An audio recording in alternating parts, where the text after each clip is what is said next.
요즘 들어 자다가 깬 새벽 3시 문득 이런 생각이 듭니다. 내가 혹시 자식한테 짐은 아닐까? 아침밥 해놓고 기다려도 연락은 온종일 없습니다. 엄마 혼자 사는 거 괜찮아? 묻긴 하지만 막상 같이 살자는 말은 안 합니다.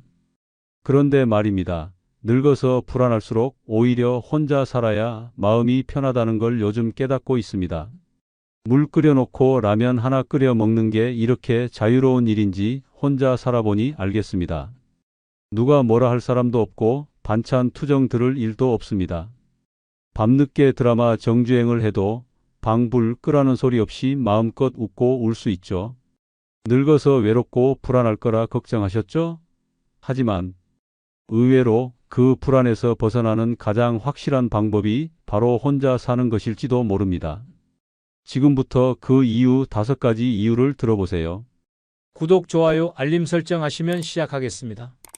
인생은 결국 내 속 편한 대로 사는 게 정답입니다. 에이, 그래도 혼자 살면 외롭잖아라고 말하는 분들 많습니다. 그런데요, 정말 외로운 건 옆에 누군가 있음에도 그 사람 눈치 보느라 내가 사라지는 삶입니다. 늙어 불안할수록 혼자 살아야 되는 첫 번째 이유는 바로 누군가의 기분을 맞출 필요가 없기 때문입니다. 나이 들수록 우리는 사소한 말 한마디, 표정 하나에도 예민해집니다. 같이 사는 사람이 찡그리면 아침밥은 왜 그랬나? 내 말이 기분 나빴나? 끝없는 자기검열이 시작됩니다. 대화 한마디에도 이 말을 해도 될까? 머릿속에 필터가 수십 개. 눈치라는 게 한두 번이지 평생을 그렇게 살다 보면 정작 나는 사라지고 없습니다. 그러다 어느 날 갑자기 스스로에게 물어보게 됩니다. 내가 좋아하는 음식이 뭐였더라? 내가 듣고 싶은 노래가 뭐였지? 혼자 살면요. 라면을 아침으로 먹던 밤 12시에 양푼 비빔밥을 퍼먹던 누가 뭐라 할 사람 없습니다.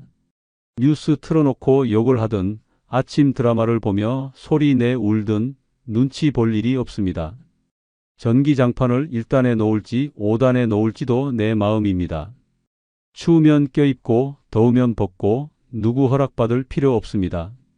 어떤 할머니는 이런 말씀을 하셨습니다.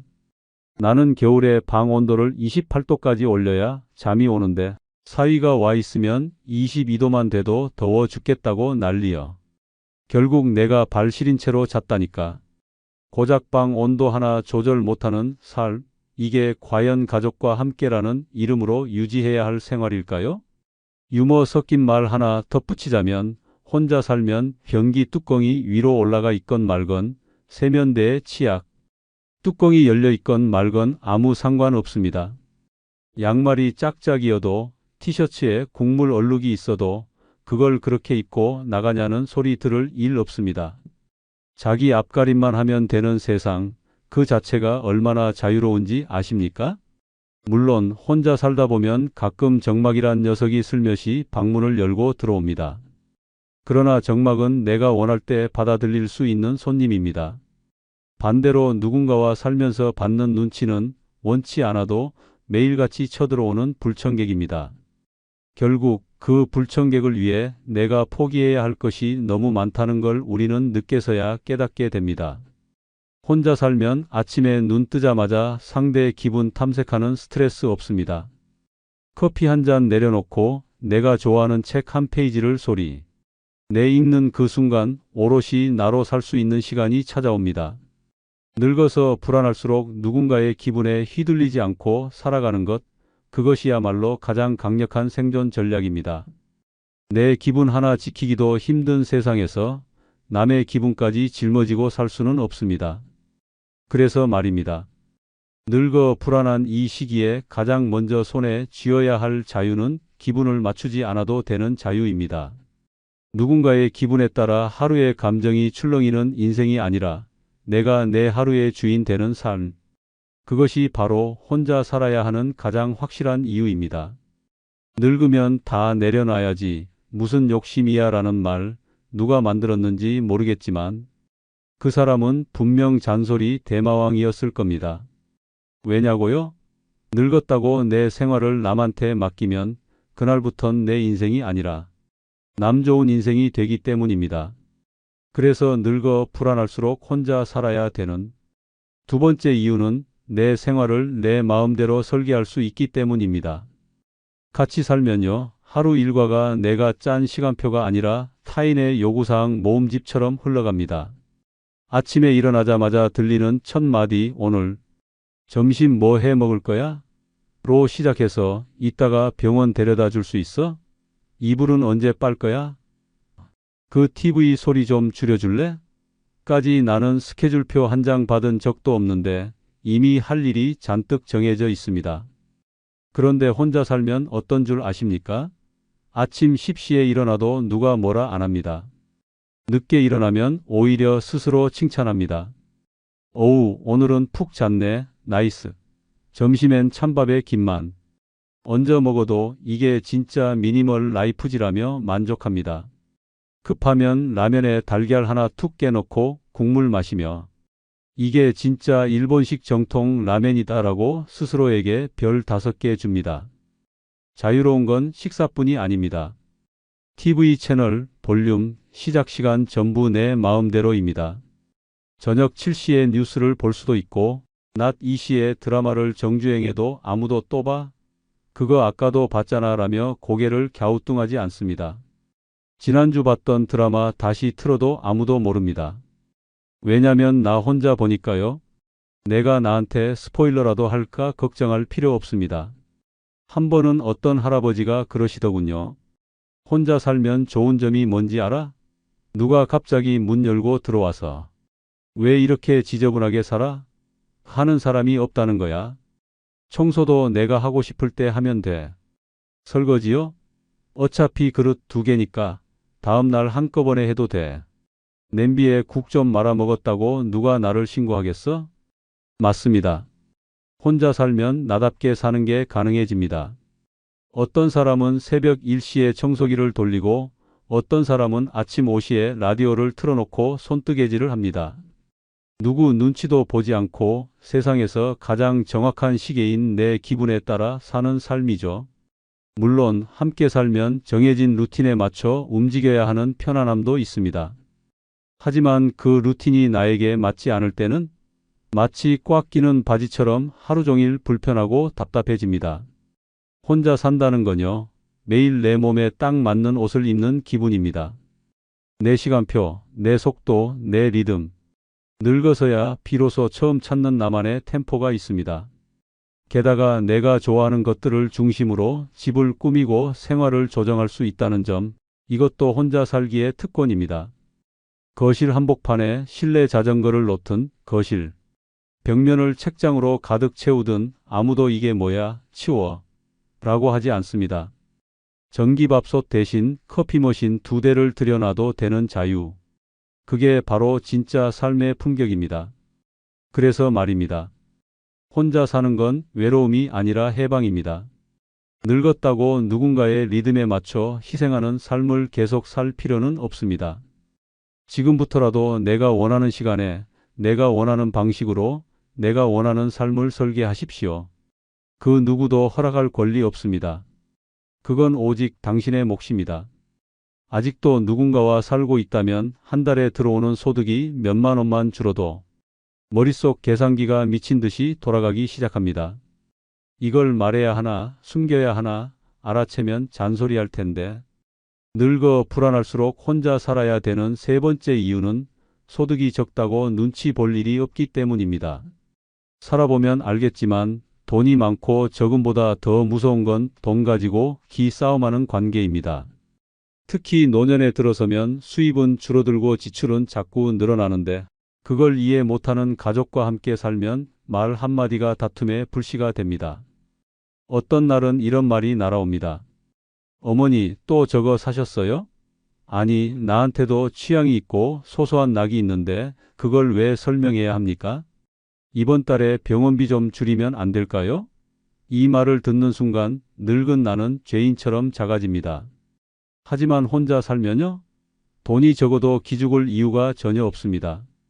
내 통장 사정은 나만 아는 일입니다. 월 60만 원으로도 사는 법을 알면 당당하게 라면 끓여 먹고 반찬은 김치 하나면 됩니다. 냉장고 탈탈 털기 요리왕이 되는 것도 한 달, 생활비 전략 챌린지를 혼자 벌이는 것도 오롯이 내 재미입니다. 어느 누구도 그건 너무 없어 보인다는 말을 하지 않습니다. 왜냐고요? 나 혼자 보니까요. 눈치챌 사람 자체가 없습니다. 더 유쾌한 예도 있습니다. 어떤 할머니는 자랑스럽게 말씀하셨습니다. 나는 기초연금으로 딱딱 살아. 사치 안 해.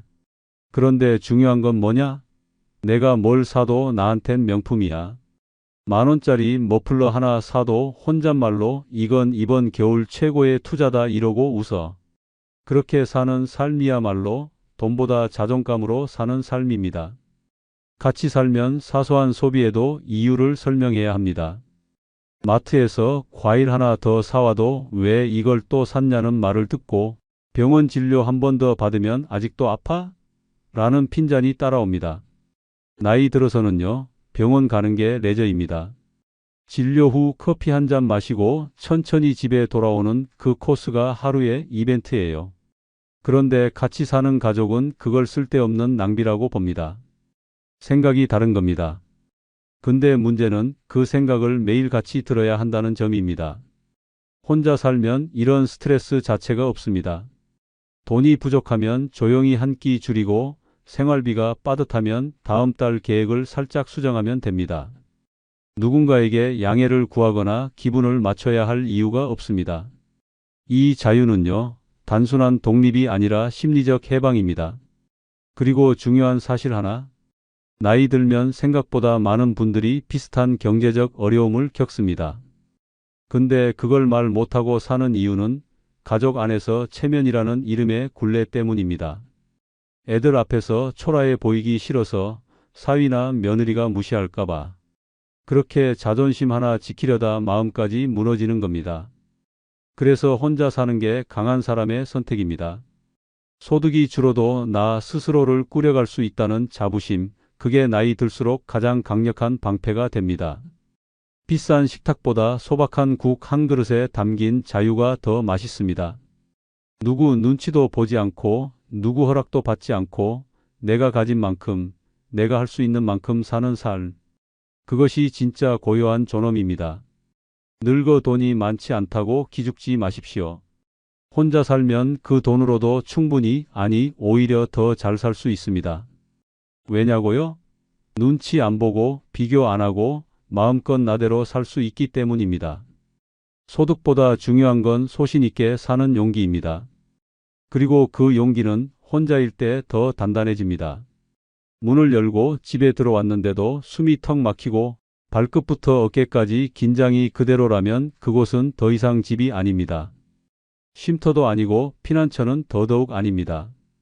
늙어 불안할수록 혼자 살아야 되는 네 번째 이유는 집이 진짜 쉼터이자 피난처가 될 수 있기 때문입니다.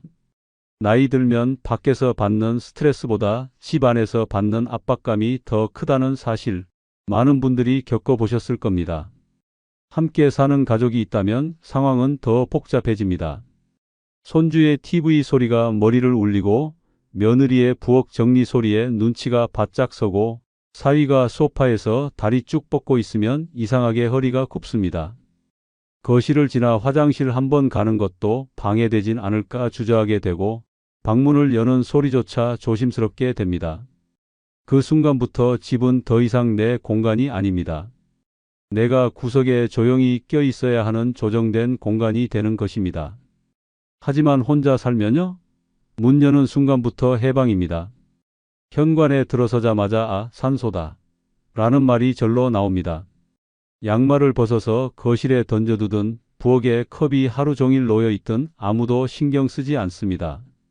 커튼을 열어놓든 닫아놓든 전등을 끄든 켜든 바닥에 누워 한나절을 뒹굴든 그것은 내 마음입니다.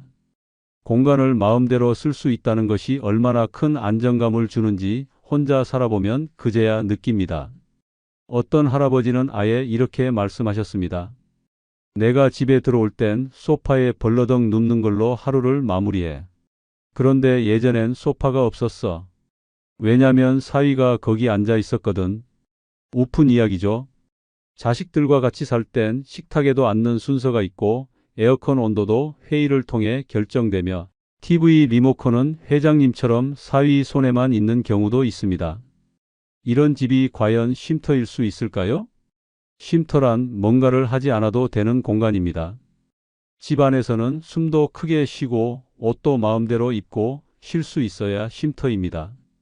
피난처란 세상 어디서도 편히 못 있을 때 마지막으로 기대는 곳이어야 합니다.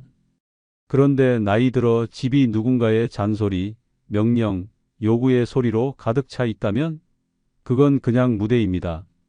나는 하루 종일 연기를 하며 살아야 합니다. 혼자 살면 그런 쇼는 끝납니다. 커피를 내릴 때 방금 전에 뽑은 양말을 그대로 신고 있어도 누가 뭐라 하지 않습니다. 방바닥에 엎드려서 유튜브 보며 귤을 까먹는 그 순간이 진짜 삶입니다. 누워 있다가 문득 눈물이 나도 그 감정을 자유롭게 꺼내도 되는 공간이 집이어야 합니다.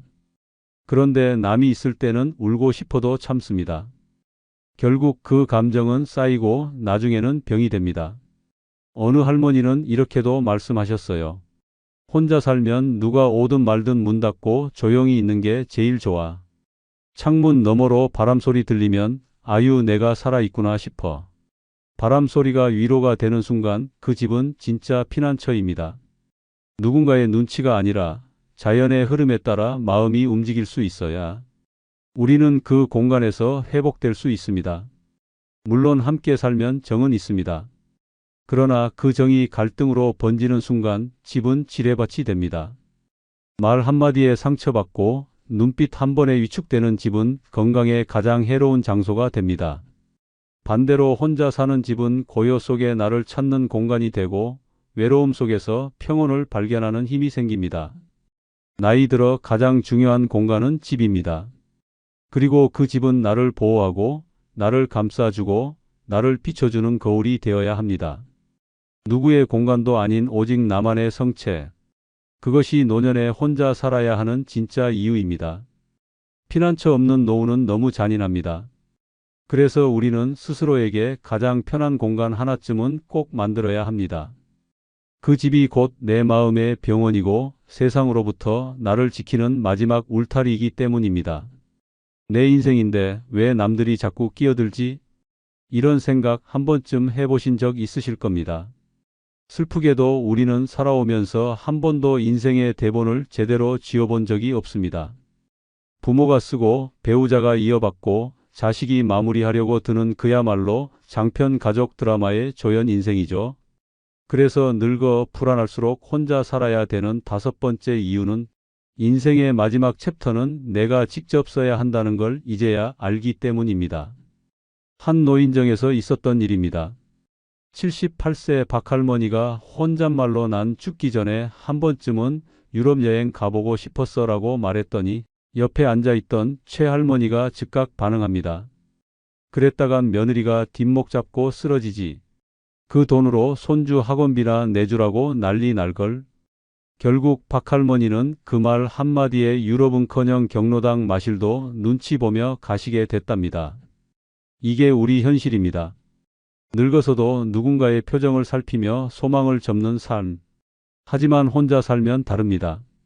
비행기 타는 건 못해도 침대에 누워 스마트폰으로 로마 콜로세움 라이브 방송을 마음껏 보며 아휴 저기 비둘기가 많네 하며 감상할 수 있습니다. 누구 하나 또 폰 보고 계시네 잔소리할 사람 없습니다. 아, 그리고 볼륨을 30으로 올려도 아무도 안 뭐라 합니다. 귀가 좀 어두우면 어떤가요? 나만 들리면 되는 거죠. 혼자 산다는 건 하루의 흐름을 스스로 쓰는 연습입니다. 7시에 일어나든 10시에 일어나든 스케줄 담당자는 나 하나. 아침을 토스트로 먹고 점심에 짜장라면을 먹어도 누가 영양소 걱정을 대신해 주지 않습니다. 엄마, 또 라면 드셨어요? 할머니, 그거 짜요. 이런 대사 없는 세상. 얼마나 평화롭고 아름답습니까? 그리고 아주 중요한 포인트. 나이 들수록 하고 싶은 말이 많아집니다. 살아보니 그제야 보이는 것들이 있거든요. 그런데 가족들과 같이 살면요? 에이, 또 잔소리 시작이야. 그 얘기 어제도 들었어요. 결국 침묵하게 됩니다. 말이 줄어들고 생각이 닫히고 마음까지 접게 됩니다. 그러다 인생의 마지막 페이지는 고작 잘 참았다로 끝나는 겁니다. 그게 과연 해피엔딩일까요?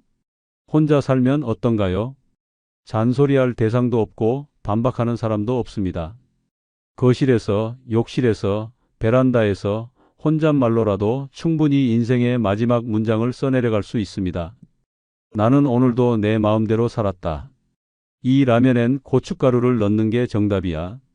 이런 식의 선언들이 모여서 진짜 나다운 엔딩이 완성되는 것입니다. 게다가 혼자 사는 집에는 마지막 대사를 외워주는 조연들도 많습니다. 라디오에서 흘러나오는 옛 노래 한 소절, 책상 위 먼지 쌓인 사진 한 장, 직접 적은 메모지 속 필체 하나. 모두 내 이야기의 조각들입니다. 누구의 간섭도 없이, 누구의 판단도 없이 그 모든 장면들이 조용히 내 이야기를 완성해 줍니다. 그래서 말입니다. 인생의 마지막 챕터 꼭 누가 대신 정리해 줄 필요 없습니다. 이제 요양원 가셔야죠. 이건 애들 위해 좀 양보하세요 라는 말에 묻히기엔 우리가 살아낸 시간이 너무 길고 너무 뜨겁지 않았습니까? 혼자 사는 건 결국 마지막 페이지를 정성껏 마무리하려는 준비입니다. 삶의 마지막 장이 어쩌다 여기까지 왔네가 아니라 이제야 진짜 내 얘기를 쓴 애가 되기 위한 고요하고 용감한 선택입니다. 그러니 부디 기억하십시오. 마지막은 누구도 대신 써주지 않습니다. 그게 아무리 가까운 자식이라도 평생을 함께한 배우자라도 말입니다. 그 페이지는 오로지 나만이 쓸 수 있습니다. 웃기든 찡하든 엉뚱하든 그건 나니까 괜찮은 겁니다. 사람들은 말합니다. 그래도 혼자보단 누군가랑 같이 있어야 외롭지 않지 않냐고. 그런데 정말 그럴까요? 말은 같이 살아도 마음은 늘 혼자인 느낌 혹시 익숙하지 않으세요? 매일 눈치 보며 조심스럽게 사는 삶보다 조용하지만 온전히 나답게 사는 하루가 훨씬 따뜻할 수 있습니다. 혼자라는 건 부족함이 아니라 선택입니다. 내가 원하는 방식으로 살아갈 수 있는 기회이자 누구 눈치도 보지 않고 나를 돌볼 수 있는 시간입니다. 나이 들수록 필요한 건 함께 사는 사람보다 함께 있어도 편안한 나 자신 아닐까요? 여러분 이런 생각 해보신 적 있으신가요? 친구에게는 무조건 솔직해야 한다는 말입니다. 언뜻 보면 맞는 것 같습니다. 하지만 오랜 세월 살아오면서 여러 사람들과 부딪혀 본 분들은 다른 걸 경험하셨을 겁니다. 마음을 다 보여주는 순간 오히려 친구가 부담스러워하며 슬금슬금 피하기 시작한다는 걸요. 더구나 중년을 넘어서면 이런 일이 더 자주 일어납니다. 그런데 정말 아이러니한 건 모든 걸 다 드러내면 관계가 틀어지고 적당히 감추고 포장하면 더 단단해진다는 사실입니다. 오늘은 오랜 인생 경험을 통해 배운 친구 관계의 작은 비밀들을 나눠보려고 합니다. 바로 친구들 앞에서 하지 않는 것이 좋은 6가지 말들입니다. 이 말들을 하지 않으면 친구들이 모두 여러분의 편이 될 것입니다. 첫 번째로 절대 하지 말아야 할 말이 있습니다. 바로 은근히 비아냥거리며 상대방을 깎아내리는 말입니다. 이런 말들이 얼마나 친구 관계에 독이 되는지 아시나요?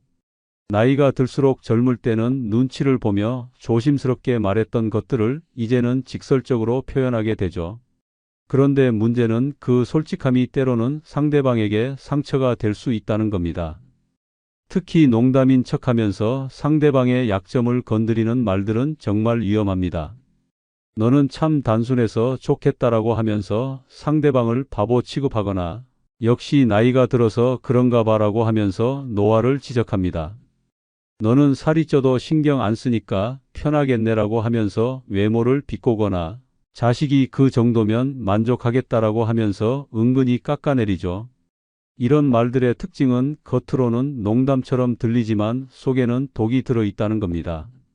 말하는 사람은 그냥 농담이었는데라고 변명할 수 있지만 듣는 사람은 분명히 상처받습니다. 더 교묘한 건 직접적으로 욕하는 게 아니라서 화를 내기도 애매하다는 점이에요. 내가 그렇게 낙천적이니까 스트레스도 없고 좋겠어 라고 하면서 상대방을 철없다고 돌려서 말하거나 돈 걱정 없이 사니까 여유롭겠네 라고 하면서 상대방이 현실 감각이 없다고 암시합니다. 겉으로는 부러워하는 것 같지만 실제로는 비하하는 거죠. 여기서 잠깐 혹시 여러분도 이런 말을 들어본 적 있으신가요? 농담인 것 같은데 뭔가 기분 나쁜 말, 웃어야 할지 말아야 할지 애매한 그런 말을 들었을 때 기분이 어떠셨나요? 특히 나이가 들수록 이런 비아냥거리는 말은 더 아픕니다. 젊을 때는 언젠가 바뀔 수 있어라는 희망이 있지만 중년 이후에는 이미 정해진 것들이 많거든요. 외모든 성격이든 처지든 쉽게 바뀌지 않는 상황에서 그런 것들을 지적당하면 더 상처받게 됩니다. 더 문제가 되는 건 이런 말을 하는 사람들은 대부분 악의가 없다고 생각한다는 점입니다. 그냥 친근하게 장난친 것뿐인데 우리 사이에 그 정도 농담도 못해라고 생각하죠. 하지만 듣는 사람에게는 전혀 재미있지 않습니다. 심지어 어떤 사람들은 이런 식으로 말하는 게 솔직하고 털털한 거라고 착각합니다.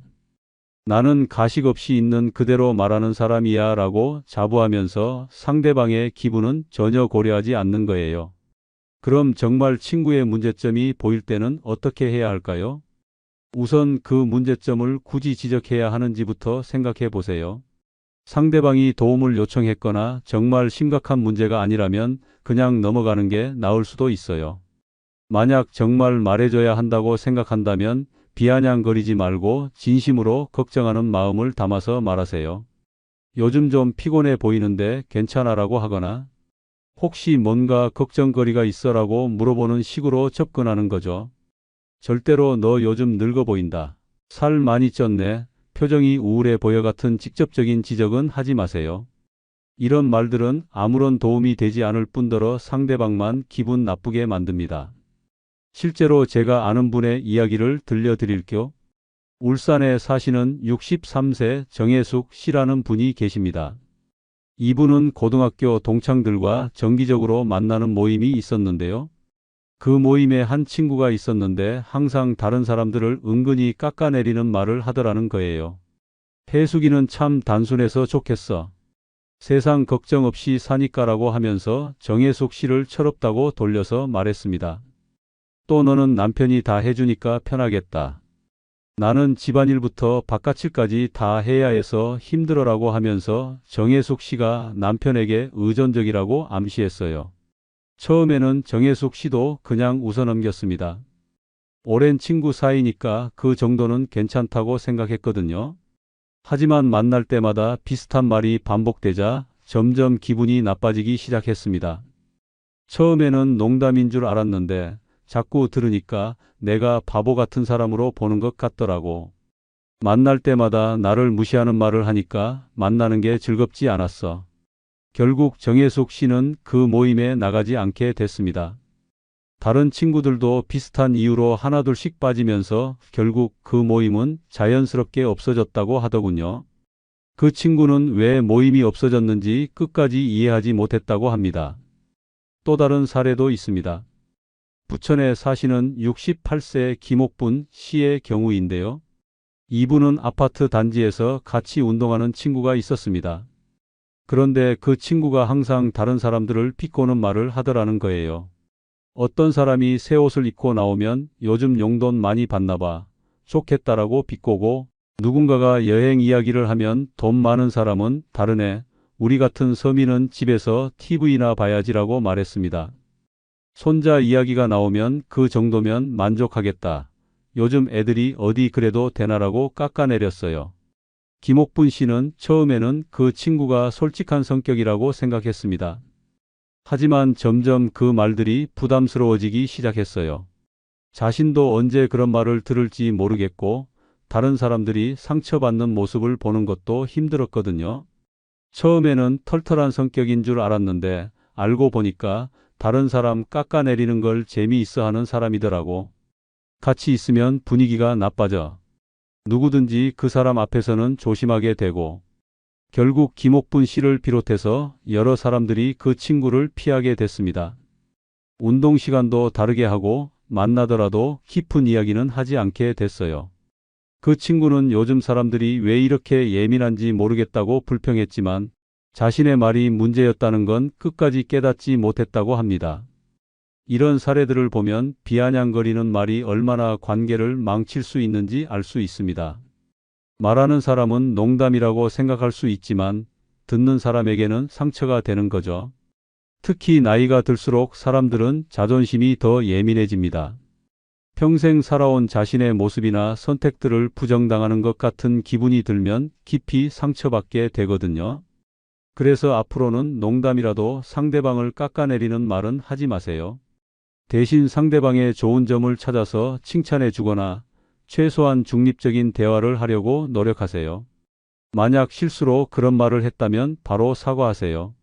미안해, 내가 말을 잘못했네라고 인정하는 게 관계를 지키는 방법입니다. 기억하세요. 진짜 유머는 상대방을 웃게 만드는 것이지 상처 주는 게 아닙니다. 함께 웃을 수 있는 이야기를 하세요. 두 번째로 절대 하지 말아야 할 말이 있습니다. 바로 내가 너보다 더 힘들었다는 경쟁하는 말입니다. 우리는 나이가 들수록 각자 겪어온 시련과 고생이 많아집니다. 그래서 친구가 힘든 이야기를 할 때 자연스럽게 자신의 경험과 비교하게 됩니다. 아, 나도 그런 일 있었는데라는 생각이 먼저 떠오르죠. 그런데 문제는 그 다음입니다. 그런데 나는 그때 너보다 더 힘들었어라고 말하는 순간 친구의 마음은 완전히 닫혀버립니다. 친구가 요즘 남편 때문에 너무 힘들어라고 하면 그게 뭐야? 나는 그때 남편이 사업 망해서 빚까지 져서 얼마나 고생했는데라고 대답합니다. 친구가 병원비가 너무 많이 나와서 걱정이야 라고 하면 그거 가지고 뭘 나는 수술비만 1,000만 원 넘게 들었어 라고 맞받아칩니다. 이런 말을 하는 사람은 대부분 나쁜 의도가 있는 게 아닙니다. 오히려 나도 비슷한 경험이 있으니까 내 마음을 이해해라는 뜻으로 말하는 경우가 많아요. 하지만 듣는 사람 입장에서는 전혀 다르게 받아들여집니다. 친구가 힘든 이야기를 털어놓는 이유는 위로와 공감을 받고 싶어서입니다. 그런데 내가 더 힘들었어라는 말을 들으면 자신의 고통이 하찮게 여겨지는 기분이 듭니다. 마치 고통의 크기를 재는 저울 위에 올려놓고 내 것은 별로 무겁지 않네라고 판정받는 것 같은 거죠. 더 심각한 건 이런 말을 듣고 나면 다음부터는 그 친구에게 힘든 이야기를 하기가 어려워진다는 겁니다. 어차피 말해봤자 자기 이야기만 할 텐데라는 생각이 들거든요. 여기서 잠깐 혹시 여러분도 이런 경험 있으신가요? 누군가에게 힘든 이야기를 했는데 그건 아무것도 아니야. 나는 더 힘들었어라는 말을 들어본 적 말입니다. 그때 기분이 어떠셨나요? 특히 나이가 들수록 이런 경쟁적인 말은 더 위험합니다. 각자 살아온 시간이 길어서 힘든 경험도 많고 그래서 자신의 고생담을 더 자랑스럽게 여기는 경우가 있거든요. 내가 이만큼 고생했으니까 내 고생은 별거 아니야 라는 식으로 말하게 되는 거죠. 하지만 고통에는 크기 비교가 없습니다. 각자에게는 자신이 겪는 일이 가장 힘든 거예요. 다른 사람이 보기에는 작은 문제 같아 보여도 당사자에게는 엄청난 스트레스일 수 있습니다. 그럼 친구가 힘든 이야기를 할 때는 어떻게 반응해야 할까요? 비교하지 마세요. 대신 정말 힘들겠다. 많이 속상했겠네. 어떻게 견디고 있어라고 그 사람의 감정에 집중해서 공감해 주세요. 만약 정말 비슷한 경험이 있어서 도움이 될 만한 이야기를 하고 싶다면 이렇게 말해 보세요. 나도 비슷한 일이 있었는데 그때 이런 방법이 도움이 됐어. 너도 혹시 해볼까? 이렇게 하면 경쟁이 아니라 도움을 주는 느낌이 됩니다. 그런데 더 중요한 건 타이밍입니다.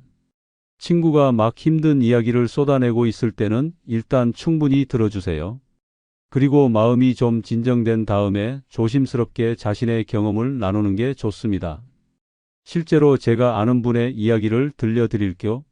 서울에 사시는 62세 김정숙 씨라는 분이 계십니다. 이분은 매주 만나는 친구 모임이 있었는데요. 어느 날 그 모임에서 한 친구가 시어머니 간병 문제로 고민을 털어놓았습니다. 치매가 오신 시어머니를 집에서 모시기가 너무 힘들다는 거였어요. 그런데 김정숙 씨가 이렇게 말했습니다. 그게 뭐가 힘들어? 나는 시어머니랑 시아버지 둘 다 10년 넘게 모셨는데 그것도 시아버지는 중풍으로 누워 계셨고 너는 한 분만 모시면 되잖아. 나보다 훨씬 낫네? 그 말을 들은 친구는 깊이 상처받았습니다. 자신의 힘든 상황이 하찮게 여겨지는 기분이 들었거든요. 그리고 그날 이후로 개인적인 고민은 더 이상 그 모임에서 말하지 않게 됐습니다. 김정숙 씨는 왜 분위기가 어색해졌는지 한동안 몰랐다고 하더군요. 나중에 다른 친구를 통해 그 이유를 알게 된 김정숙 씨는 이렇게 말했습니다. 내가 그냥 내 경험을 나눈 것뿐인데 그렇게 받아들일 줄 몰랐어. 그런데 생각해보니 내가 너무 무신경했네. 그 친구 입장에서는 정말 힘들었을 텐데. 또 다른 사례도 있습니다. 인천에 사시는 67세 이명희 씨의 경우인데요. 이분의 오랜 친구가 자식 교육비 때문에 고민이 많다고 했습니다. 손자 학원비며 과외비가 너무 많이 나간다는 거였어요. 그런데 이명희 씨가 이렇게 말했습니다. 그거 가지고 뭘 걱정해.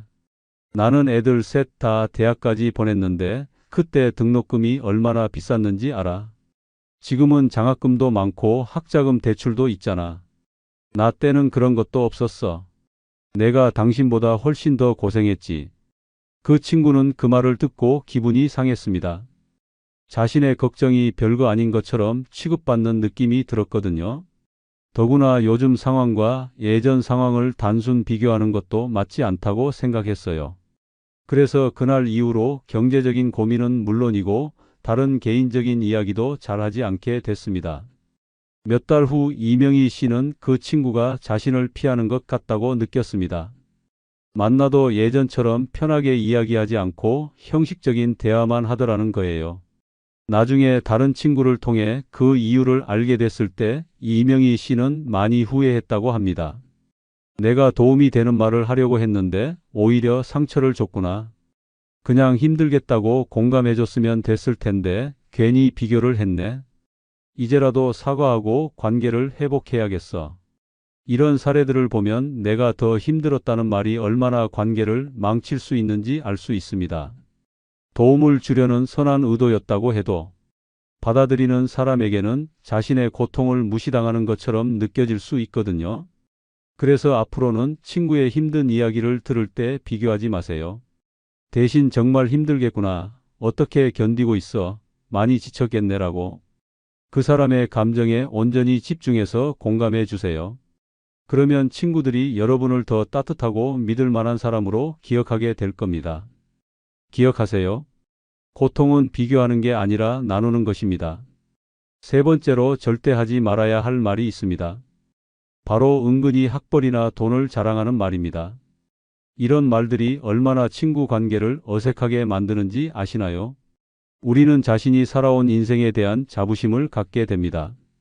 그래서 자연스럽게 자신의 성취나 배경을 드러내고 싶어 하게 되죠. 특히 좋은 대학을 나왔거나 경제적으로 여유가 있다면 그것을 은근히 표현하고 싶은 마음이 생깁니다. 우리 아들이 서울대 의대 나왔는데라고 시작하거나 예전에 강남에 집 있을 때라고 말하면서 자연스럽게 자신의 배경을 드러냅니다. 아니면 내 후배가 대학 교수인데라고 하면서 자신의 인맥을 과시하기도 하죠. 문제는 이런 말들이 듣는 사람에게는 전혀 자연스럽지 않게 들린다는 겁니다. 오히려 나는 이 정도 수준이야 라고 선을 긋는 것처럼 느껴집니다. 특히 상대방이 그런 배경이 없다면 더욱 위축되고 거리감을 느끼게 되죠. 더 교묘한 건 직접적으로 자랑하지 않으면서도 은근히 드러내는 방식입니다. 요즘 주식이 어떻게 돌아가는지 모르겠어. 증권사에서 자꾸 전화와서 귀찮네라고 하면서 자신에게 투자할 돈이 있다는 걸 알립니다. 아니면 병원 원장이랑 골프 치는 데라고 하면서 자신의 인맥 수준을 과시하기도 하죠. 여기서 잠깐 혹시 여러분도 누군가에게 이런 말을 들어본 적 있으신가요? 대화 중에 갑자기 상대방의 학벌이나 경제적 배경이 드러나는 말을 들었을 때 기분이 어떠셨나요? 사실 친구 관계에서 가장 중요한 건 편안함입니다. 서로가 동등한 위치에서 마음을 나눌 수 있어야 진짜 우정이 유지될 수 있어요. 그런데 한쪽이 계속 자신의 우월한 배경을 드러내면 상대방은 점점 위축되고 거리감을 느끼게 됩니다. 특히 중년 이후의 친구 관계는 더욱 조심스러워야 합니다. 각자 살아온 길이 다르고 현재 상황도 천차만별이거든요. 어떤 사람은 자식이 잘 되어서 자랑스럽고 어떤 사람은 자식 걱정으로 밤잠을 못 이룹니다. 어떤 사람은 경제적으로 여유롭고 어떤 사람은 노후 준비 때문에 걱정이 많죠. 이런 상황에서 자신의 좋은 면만 은근히 드러내면 상대방은 자연스럽게 비교하게 됩니다.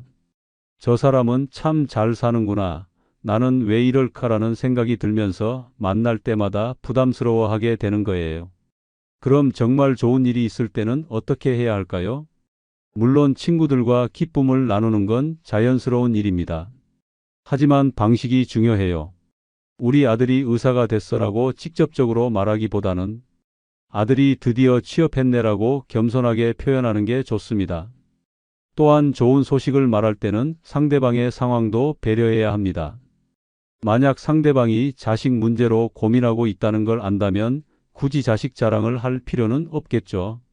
대신 요즘 어때? 많이 걱정되지라고 상대방을 먼저 챙겨주는 게 진짜 친구입니다. 돈 이야기는 더욱 조심해야 합니다. 투자나 부동산 이야기를 할 때 자신의 규모를 드러내지 마세요. 주식이 좀 올랐네라고 하면서 구체적인 금액을 말하거나 집값이 많이 올랐어라고 하면서 자신의 부동산 가치를 암시하는 건 좋지 않습니다. 실제로 제가 아는 분의 이야기를 들려드릴게요. 광주에 사시는 64세 홍미경 씨라는 분이 계십니다. 이분은 대학 동창 모임에 정기적으로 참석하고 있었는데요. 어느 날 그 모임에서 한 친구가 계속 자신의 배경을 드러내는 말을 했습니다. 우리 큰아들이 변호사고 둘째가 의사인데 요즘 애들이 너무 바빠서 연락도 잘 못해라고 시작해서 예전에 강남 아파트 팔고 지금 집으로 이사 왔는데 그때 차익이 꽤 났어. 지금도 투자용으로 몇 채 더 가지고 있긴 한데라고 계속 이어갔습니다. 처음에는 다들 참 잘됐다고 축하해줬지만 만날 때마다 비슷한 이야기가 반복되자 분위기가 어색해지기 시작했습니다. 홍미경 씨도 점점 부담스러워졌다고 하더군요. 자신은 자식들이 평범한 직장인이고 경제적으로도 그리 여유롭지 않은데 계속 그런 이야기를 들으니까 위축되는 거였어요. 결국 홍미경 씨를 비롯해 몇 명이 그 모임에 나가지 않게 됐습니다. 만날 때마다 기분이 안 좋아져. 친구 만나러 가는 건데 오히려 스트레스 받고 와라고 말했다고 합니다. 그 친구는 나쁜 의도가 있었던 건 아니지만 결과적으로는 오랜 우정을 잃게 된 거죠. 또 다른 사례도 있습니다. 대전에 사시는 66세 박순자 씨의 경우인데요. 이분은 아파트 단지에서 만난 이웃과 친하게 지내고 있었습니다. 그런데 그 이웃이 대화할 때마다 은근히 학벌 이야기를 꺼내더라는 거예요. 내가 대학 다닐 때는 여자가 대학 가는 게 쉽지 않았는데라고 시작해서 우리 과 동기들이 지금 다들 어디서 뭘 하고 있는지 아시겠어? 한 명은 대학 교수고 한 명은 큰 회사 임원이고라고 계속 이어갔습니다. 심지어 요즘 젊은 사람들은 대학 교육의 질이 예전만 못하다고 하면서 자신의 시대를 더 높게 평가하기도 했다고 해요. 박순자 씨는 고등학교까지만 나오고 결혼해서 가정주부로 살아왔는데 그런 이야기를 들을 때마다 기분이 좋지 않았다고 합니다. 나는 공부를 못해서가 아니라 집안 사정 때문에 대학을 못 갔는데 자꾸 그런 이야기를 들으니까 내가 무식한 사람 취급받는 것 같더라고. 결국 박순자 씨는 그 이웃과 거리를 두게 됐습니다. 처음에는 좋은 사람인 줄 알았는데 만날 때마다 은근히 자기가 더 배웠다는 식으로 말하니까 만나는 게 부담스러워졌어. 이런 사례들을 보면 은근한 자랑이 얼마나 관계를 망칠 수 있는지 알 수 있습니다. 자랑하는 사람은 별 의도가 없었을 수도 있지만 듣는 사람에게는 자신을 무시하거나 깔보는 것처럼 느껴질 수 있거든요. 특히 나이가 들수록 이런 민감함은 더 커집니다. 젊을 때는 언젠가 나도 저렇게 될 수 있어라는 희망이 있지만 중년 이후에는 이미 인생의 큰 틀이 정해진 상황이라서 비교당하는 게 더 힘들어요. 그래서 앞으로는 자신의 좋은 면을 드러내고 싶을 때도 신중하게 생각해 보세요. 정말 그 이야기를 해야 하는지 상대방이 듣고 기분 좋을 만한 이야기인지 먼저 고려해 보는 겁니다. 대신 친구들의 좋은 면을 찾아서 칭찬해 주세요. 너는 참 마음이 따뜻해. 너랑 있으면 편안해진다는 식으로 말하면 상대방도 기분 좋고 관계도 더 돈독해집니다. 기억하세요. 진짜 품격 있는 사람은 자신을 드러내기보다는 상대방을 빛나게 해주는 사람입니다. 네 번째로 절대 하지 말아야 할 말이 있습니다. 바로 너가 그러니까 안 되는 거야 라는 말입니다. 이 말 한마디가 얼마나 많은 친구 관계를 망쳐 놓는지 혹시 아시나요? 우리는 살아오면서 정말 많은 경험을 했습니다. 그래서 친구가 뭔가 잘못된 선택을 하려고 할 때나 어리석은 행동을 할 때 금세 알아차립니다. 마음속으로는 저렇게 하면 분명 후회할 텐데라는 생각이 절로 나오죠. 그런데 문제는 그 다음입니다. 그 생각을 그대로 입 밖으로 내뱉는 순간 관계가 틀어지기 시작합니다. 특히 나이가 들수록 우리는 더 확신의 참말을 하게 됩니다. 살아본 경험이 많으니까 뭐가 맞고 뭐가 틀렸는지 더 잘 안다고 생각하게 되거든요. 그래서 친구가 고민을 털어놓으면 그건 아니야. 너가 그러니까 안 되는 거야 라고 단정적으로 말해버립니다. 하지만 이런 말을 들은 친구는 어떤 기분이 될까요? 자신의 모든 행동과 생각이 부정당한 기분이 듭니다. 마치 모든 잘못의 원인이 자신에게 있다는 식으로 몰아세우는 것 같아서 자존심이 상하죠. 더 심각한 건 이런 말을 듣고 나면 다음부터는 그 친구에게 속마음을 털어놓기가 어려워진다는 겁니다. 여기서 잠깐 혹시 여러분도 누군가에게 이런 말을 들어본 적 있으신가요?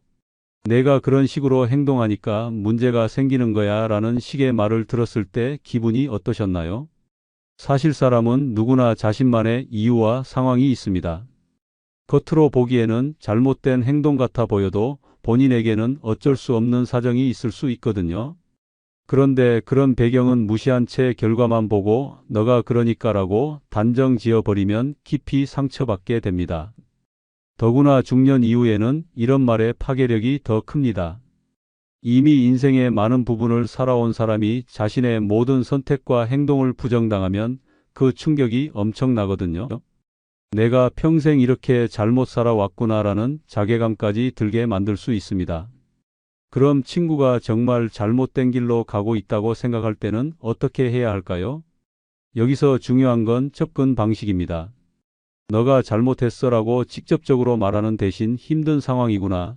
그런데 혹시 이런 방법은 어떨까라고 부드럽게 다가가는 겁니다. 사람은 누구나 비난받으면 방어적이 되지만 이해받는다고 느끼면 마음을 열게 됩니다. 그래서 먼저 상대의 마음과 상황을 인정해주고 나서 조심스럽게 다른 관점을 제시하는 게 훨씬 효과적입니다. 그런데 더 중요한 건 이겁니다. 대부분의 경우 친구는 해결책을 원하는 게 아닙니다. 그냥 자신의 이야기를 들어주고 공감해 주기를 바라는 거죠. 실제로 제가 아는 분의 이야기를 들려드릴게요. 대구에 사시는 60대 초반의 박영자 씨라는 분이 계십니다. 이분은 오랫동안 친하게 지낸 친구가 있었는데요. 어느 날 그 친구가 이혼 문제로 고민을 털어놓았습니다. 남편과의 관계가 너무 힘들어서 헤어지고 싶다는 거였어요. 박영자 씨는 선한 마음에서 조언을 해주려고 했습니다. 그건 너가 너무 성급하게 생각하는 거야. 너가 조금만 참고 노력하면 될 텐데 왜 그러니까 안 되는 거야 라고 말했죠. 친구를 위한다는 마음에서 한 말이었습니다. 하지만 그 친구의 반응은 예상과 달랐습니다. 얼굴이 굳어지더니 내가 노력을 안 했다고 생각해? 라고 되물었어요. 그리고 그날 이후로 연락이 뜸해지기 시작했습니다. 박영자 씨는 왜 친구가 그러는지 몰라서 당황스러웠죠. 나중에 알고 보니 그 친구는 몇 년 동안 정말 많은 노력을 했던 상황이었습니다.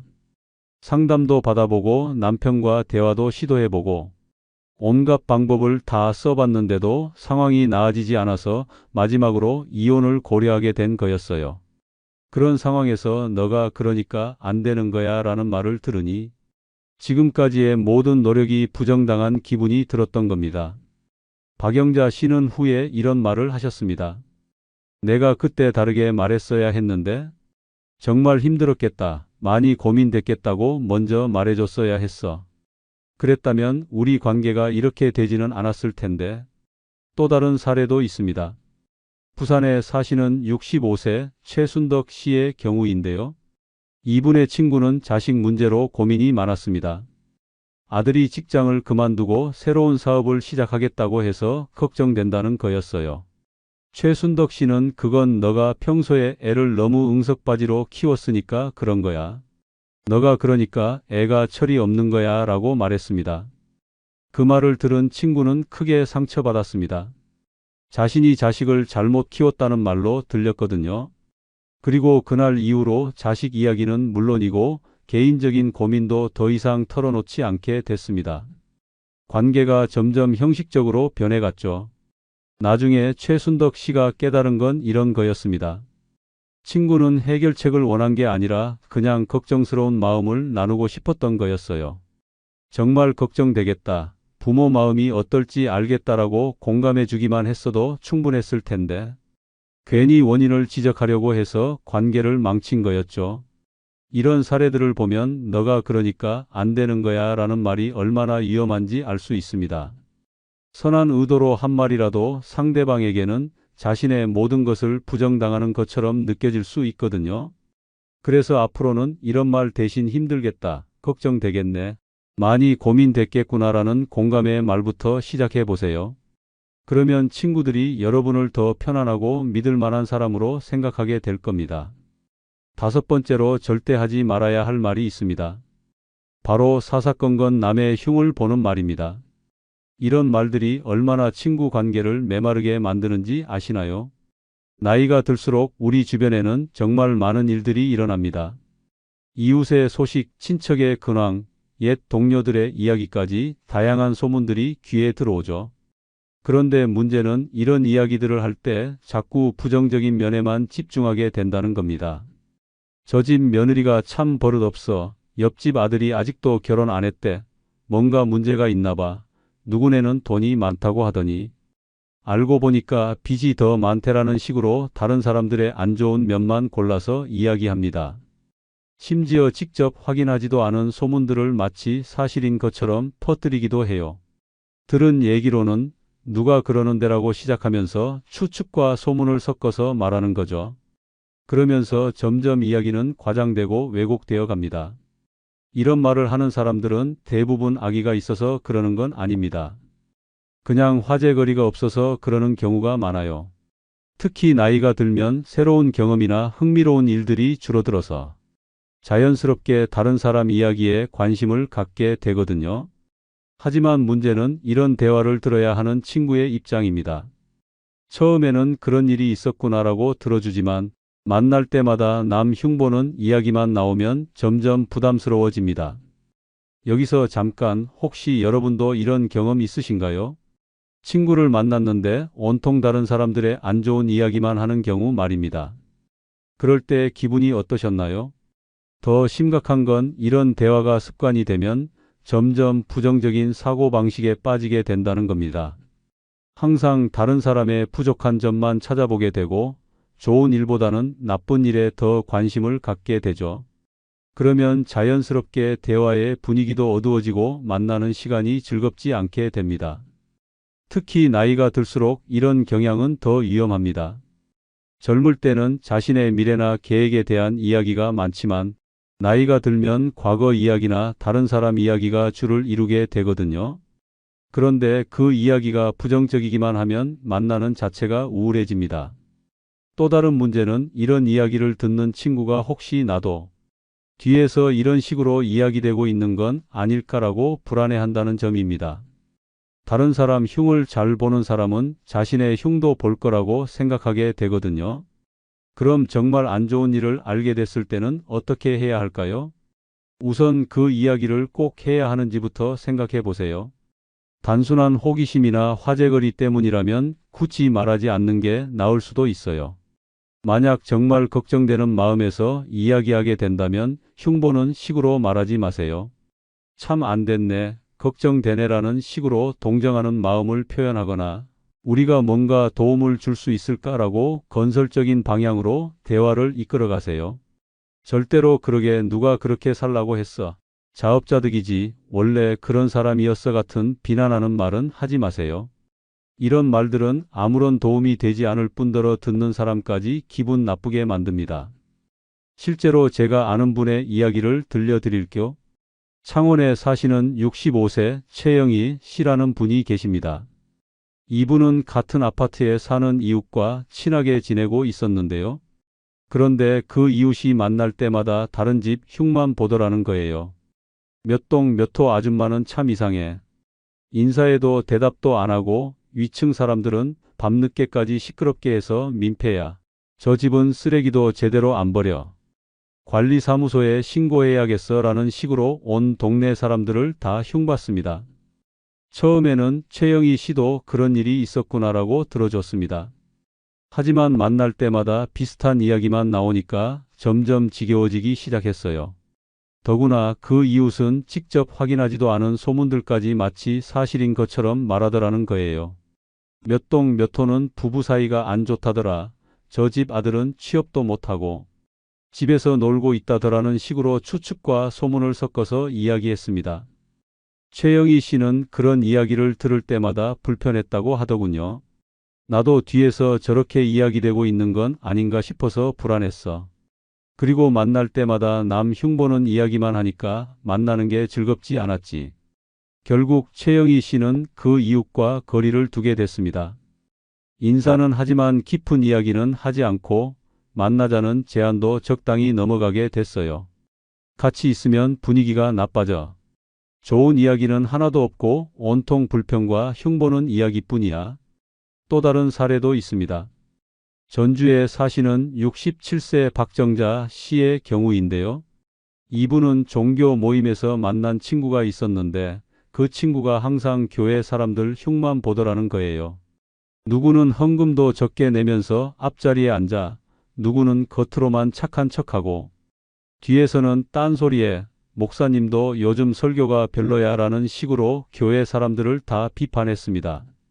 박정자 씨는 그런 이야기를 들을 때마다 마음이 무거워졌다고 하더군요. 교회에 가는 이유가 마음의 평안을 찾기 위해서인데 그런 이야기를 들으니까 오히려 마음이 불편해졌어. 그 사람과 있으면 모든 게 부정적으로 보여. 더 심각한 건 그 친구의 영향으로 박정자 씨 자신도 점점 다른 사람들을 부정적으로 보게 됐다는 점이었어요. 처음에는 그런 생각 안 했는데 자꾸 그런 이야기를 들으니까 나도 모르게 다른 사람들의 단점만 보게 되더라고. 결국 박정자 씨는 그 친구와의 만남을 줄이게 됐습니다. 종교 생활하는 사람이 그렇게 부정적이면 안 되는데 같이 있으면 내 마음도 어두워져서 차라리 안 만나는 게 나았어. 이런 사례들을 보면 남 흉보는 말이 얼마나 관계를 망칠 수 있는지 알 수 있습니다. 듣는 사람은 점점 부담스러워하고 말하는 사람 자신도 부정적인 사람으로 인식되게 되거든요. 특히 나이가 들수록 사람들은 평안하고 긍정적인 관계를 원합니다. 남은 시간이 많지 않은데 부정적인 에너지를 주고받으며 시간을 보내고 싶어 하지 않아요. 그래서 앞으로는 다른 사람 흉보는 이야기는 최대한 피하세요. 대신 좋은 이야기, 감사한 일들, 긍정적인 소식들을 나누려고 노력하세요. 만약 정말 걱정되는 일이 있다면 어떻게 도움을 줄 수 있을까라는 방향으로 대화를 이끌어가세요. 비판보다는 해결책을, 흉보기보다는 격려를 선택하는 거죠. 기억하세요. 좋은 말은 듣는 사람뿐만 아니라 하는 사람도 기분 좋게 만듭니다. 반대로 나쁜 말은 모두를 불편하게 만들어요. 6번째로 절대 하지 말아야 할 말이 있습니다. 바로 과거의 실수를 들춰내며 놀리는 말입니다. 이런 말들이 얼마나 친구 관계에 깊은 상처를 남기는지 아시나요? 오랫동안 친구로 지내다 보면 서로의 과거를 많이 알게 됩니다. 젊었을 때 했던 어리석은 일들, 부끄러운 실수들, 후회되는 선택들까지 말이죠. 그런데 문제는 이런 과거 이야기를 농담거리로 꺼내는 경우가 있다는 겁니다. 너 기억나지? 예전에 그 사람한테 속아서 돈 날린 일, 그때 내가 얼마나 바보 같았는지.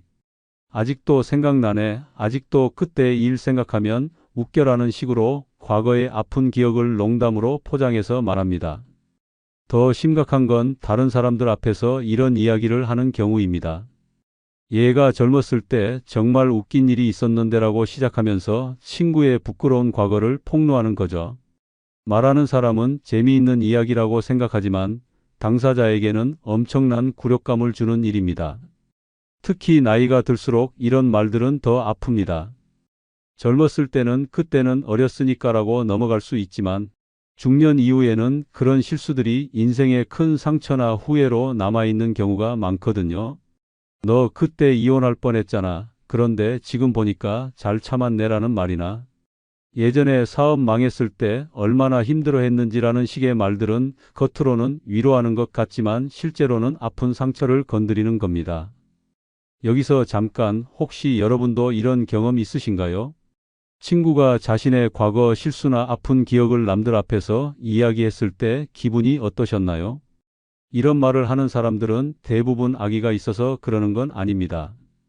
오히려 우리 사이에 그런 것쯤은 농담으로 넘어갈 수 있지라고 생각하는 경우가 많아요. 오랜 친구 사이니까 그 정도는 괜찮다고 여기는 거죠. 하지만 아무리 친한 사이라고 해도 상처가 되는 말은 상처가 됩니다. 특히 시간이 지나도 잊히지 않는 실수나 후회스러운 일들은 더욱 조심스럽게 다뤄야 해요. 더구나 나이가 들수록 사람들은 자신의 인생에 대해 더 민감해집니다. 젊을 때는 앞으로 더 잘하면 되라는 마음이 있지만 나이가 들면 이미 지나간 일이고 돌이킬 수 없는 일이라는 생각 때문에 더 아파하게 되거든요. 그럼 과거 이야기를 할 때는 어떻게 해야 할까요? 우선 그 이야기가 상대방에게 도움이 되는지 아니면 단순히 재미를 위한 것인지 생각해 보세요. 만약 재미를 위한 거라면 하지 않는 게 좋습니다. 만약 정말 그 경험에서 교훈을 얻었거나 도움이 되는 이야기라면 조심스럽게 접근하세요. 그때 일이 힘들었지만 덕분에 많이 배웠네라는 식으로 긍정적인 면에 초점을 맞춰서 말하는 거죠. 절대로 너 그때 정말 바보 같았어. 아직도 그 일 생각하면 웃겨. 그때 내가 얼마나 한심했는지 같은 말은 하지 마세요. 이런 말들은 아무런 도움이 되지 않을 뿐더러 관계만 망칩니다. 실제로 제가 아는 분의 이야기를 들려드릴게요. 대구에 사시는 66세 임순화 씨라는 분이 계십니다. 이분은 고등학교 때부터 친하게 지낸 친구가 있었는데요. 40년 넘게 우정을 유지해 오던 사이였습니다. 그런데 어느 날 동창회에서 그 친구가 임순화 씨의 과거 실수를 다른 사람들 앞에서 이야기하더라는 거예요. 순화가 젊었을 때 정말 웃긴 일이 있었는데 결혼 사기꾼한테 속아서 돈까지 빌려줬어. 그때 얼마나 울고불고 했는지라고 말했습니다. 임순화 씨에게는 그 일이 인생 최대의 상처였습니다. 20대 후반에 결혼을 약속한 남자가 사기꾼이었다는 걸 뒤늦게 알게 됐고 그 때문에 결혼도 늦어지고 경제적으로도 큰 타격을 받았거든요. 평생 후회하며 살아온 일이었어요. 그런데 그 친구가 그 일을 농담거리로 만들어서 동창회에서 이야기하니까 임순화 씨는 얼굴이 화끈거리고 당황스러웠다고 합니다. 그때 너무 창피하고 화가 났어. 그 일은 내 인생 최대의 상처인데 그걸 웃음거리로 만들다니. 그날 이후로 임순화 씨는 그 친구와 거리를 두게 됐습니다. 40년을 친구로 지냈는데 내 가장 아픈 상처를 그렇게 말할 줄 몰랐어. 친구라면 그런 일은 조용히 묻어둬야 하는 거 아닌가? 또 다른 사례도 있습니다. 수원에 사시는 69세 홍영자 씨의 경우인데요. 이분은 직장 동료였던 친구와 퇴직 후에도 계속 만나고 있었습니다. 그런데 그 친구가 만날 때마다 홍영자 씨의 과거 실수를 들춰내더라는 거예요. 너 기억나지? 그때 부장님한테 혼났을 때 얼마나 울었는지, 승진 못했을 때 술 마시고 엉엉 울던 거 아직도 생각나네. 그때 내가 얼마나 한심해 보였는지라는 식으로 직장 시절의 아픈 기억들을 계속 꺼내더라는 거예요. 홍영자 씨에게는 그런 일들이 모두 지우고 싶은 기억들이었습니다. 직장 생활하면서 겪었던 좌절과 실패들, 동료들 앞에서 창피당했던 일들이 모두 상처로 남아 있었거든요. 그 친구는 농담하는 것 같았는데 나한테는 전혀 재미있지 않았어. 왜 자꾸 아픈 기억을 들춰내서 나를 괴롭히는지 모르겠더라고. 더 심각한 건 그 친구가 다른 사람들 앞에서도 그런 이야기를 한다는 점이었어요. 영자가 예전에 직장에서 정말 고생했어. 한 번은 실수해서 부장님한테 혼나고 화장실에서 울었는데라는 식으로 홍영자 씨의 부끄러운 과거를 폭로하더라는 거예요. 결국 홍영자 씨는 그 친구와의 만남을 끊게 됐습니다. 만날 때마다 과거의 안 좋은 기억들을 떠올리게 하니까 만나는 게 고통스러웠어. 친구라면 내 아픈 기억은 덮어줘야 하는 거 아닌가? 이런 사례들을 보면 과거의 실수를 들춰내는 말이 얼마나 관계를 망칠 수 있는지 알 수 있습니다. 말하는 사람은 그냥 추억 이야기라고 생각할 수 있지만 당사자에게는 다시 경험하고 싶지 않은 고통일 수 있거든요.